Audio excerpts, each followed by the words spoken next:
SEC Media Days, Perloff, in full effect, and that's where we head now because Josh Pate is in Nashville. Of course, CBS Sports HQ college football analyst got late kick with Josh Pate. We're big fans. Josh, welcome to the show. How you doing?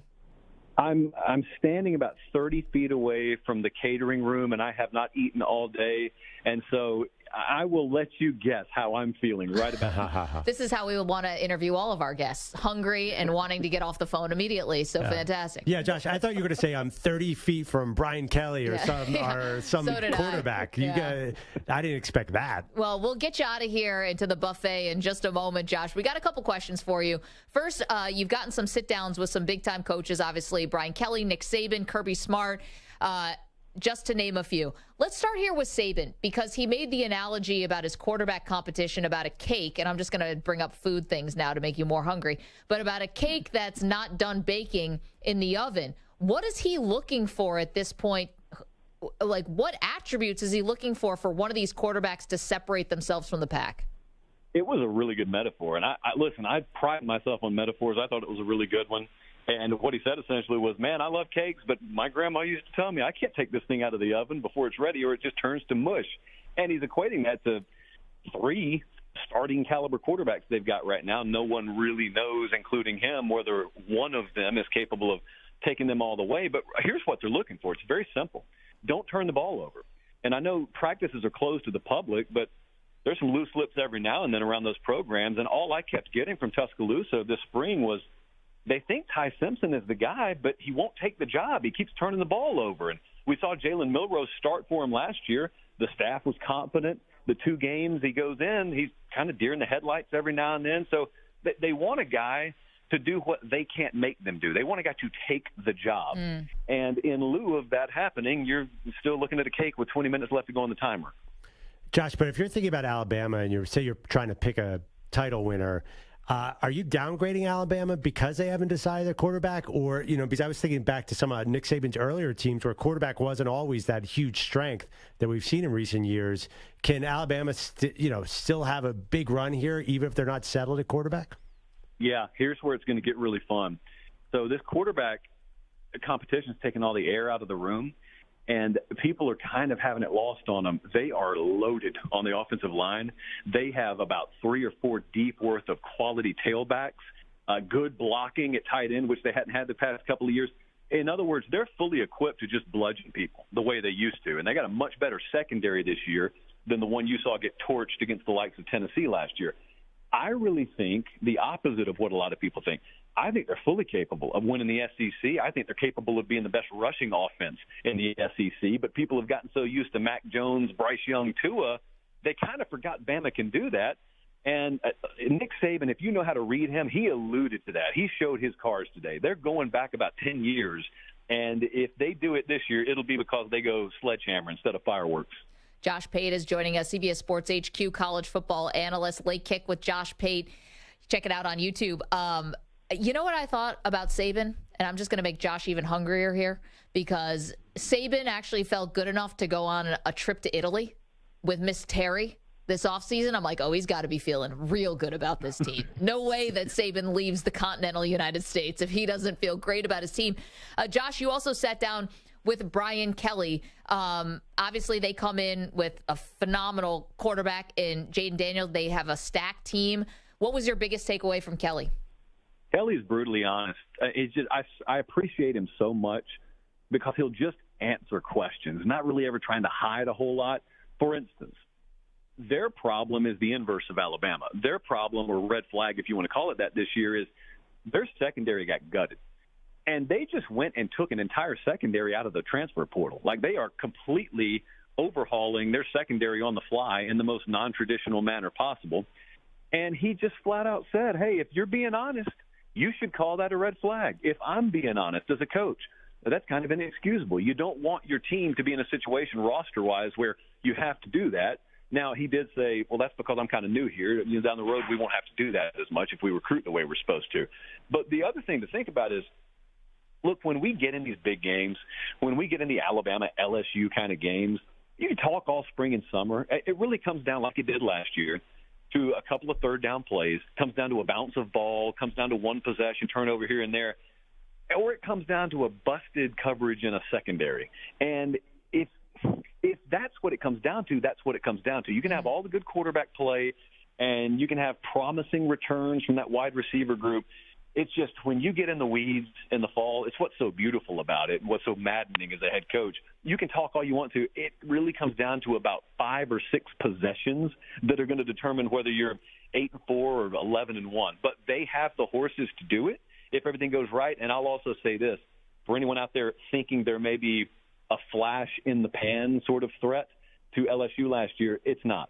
I'm not guaranteeing you they're winning anything. I'm telling you they are here to stay. And the other foolish talking point this time last year around Kelly was, oh, he's not a fit at LSU.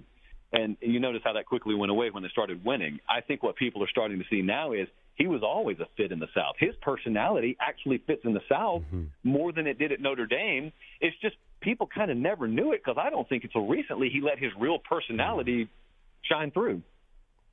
We're talking with Josh Pate. We kind of read into Kirby Smart's comments, the Georgia coach, about the driving incidents. Sounded a little bit like young people will make mistakes and kind of boys will be boys. It didn't quite satisfy both Maggie and I. Is really taking enough responsibility for how serious the problem seems to be in Georgia. What's been the reaction down at SEC Media Days to how Kirby's been handling this situation? Well, so I will put myself at a little bit of a disadvantage because I didn't get to hear him in the main room, but we got him face-to-face. And I'll give him some credit now on the flip side. He didn't really run from it when I talked to him about it and said, look, there are things that are happening here that are inexcusable, and we take responsibility for it. I'm trying to figure out a way to fix it. It's not like there's a magic button you can hit. What's had them so been out of shape at Georgia is the AJC reporting, and there's been news on that today, but the AJC reporting that kind of took the next leap from the street racing culture, speeding tickets, to covering up for sexual assault, and all of a sudden that gets really heavy. And all of a sudden, you better come with a few more facts apparently than we're come with when you make that allegation. And so, down in my home state, I live in Georgia. I'm from Georgia. That has been the talk, which is so crazy because you got back-to-back championships from a team that previously hadn't done it in my lifetime, and you would think that's what they'd be awash in, and all of a sudden it's been nothing but off-the-field stuff this spring and summer. It's a problem. They've got to deal with it. They know that. I think some players in the program have taken it upon themselves to be, more a leader type on that front because the bottom line is everyone's going to get behind the wheel every day, and they're about 85 of them doing it. It's tough to make good decisions across the board, but that's kind of how you have to live now because you've lost yourself the benefit of the doubt. Josh, is this maybe teetering on a situation where – listen, it's hard for programs to deal with losing, but it can also be hard to deal with winning and winning at this high level and all the spoils that come with it. Yeah, I call it the consequences of success, and all the big ones have dealt with it. Clemson, Clemson. Remember a few years ago, Clemson had beaten Alabama a couple of times in title games, and the big talking point was, has Dabo passed Saban by? Has Clemson passed Alabama by? And if you said no, the logical retort was, well, who's going to stop Clemson? Their schedule's so easy every year. They're recruiting lights out. What's going to stand in their way? Well, my answer was always Clemson could stand in Clemson's way. That's what could happen. Well, they're asking the same question about Georgia now. What could slow Georgia down? Well, what's been detrimental to them so far this year? It's been Georgia. Georgia has gotten in Georgia's way. And so that's why there are no guarantees in this stuff. Everyone thinks once you get the ball rolling, oh, then it's easy. No, you just find out there's a new set of potential issues, and that's not even to start dealing with the issues potentially tied to complacency or staff churn and the million other things you got to worry about. That's why you get paid a lot of money. No one feels sorry for you, but it's like a tightrope walk every day of your life. You can't have a bad day. Talking to Josh Pate. All right, last one from me before you get onto the food table over there. Yeah, what are you going to eat first? Yeah. Is there barbecue there? Got this, listen, this makes me sound really, really ridiculous, but they've got this big bowl of corn here, and it's got all the seasoning and, different cheeses in it.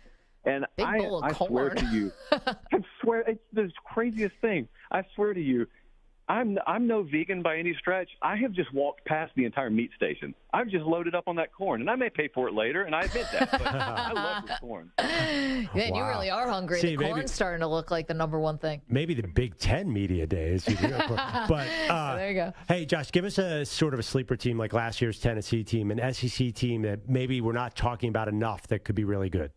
Yeah, look at Kentucky. Kentucky is still in the more make noisable side, if you will, of the SEC, and probably not top in Georgia, but they brought in Devin Leary, the quarterback from NC State, and everyone got way too high on Will Levis last year for my taste. Therefore, they automatically assume drop-off now that Levis is gone. I actually think they may improve at quarterback.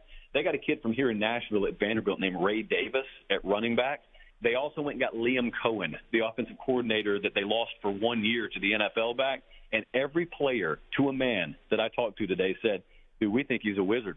Like, we think he's the missing ingredient. We were depressed when he left. We were ecstatic when he came back. So I would circle Kentucky as one to watch. Josh, can't tell you how much we appreciate this. Great job on all these sit-down interviews. Fantastic stuff. And we'll catch up with you again soon. I'm eating a plate for both of you. I appreciate it. In solidarity. I know. We've been talking carrot cake on this show. Yeah. Now we're talking corn. Thank you, Josh. Appreciate that.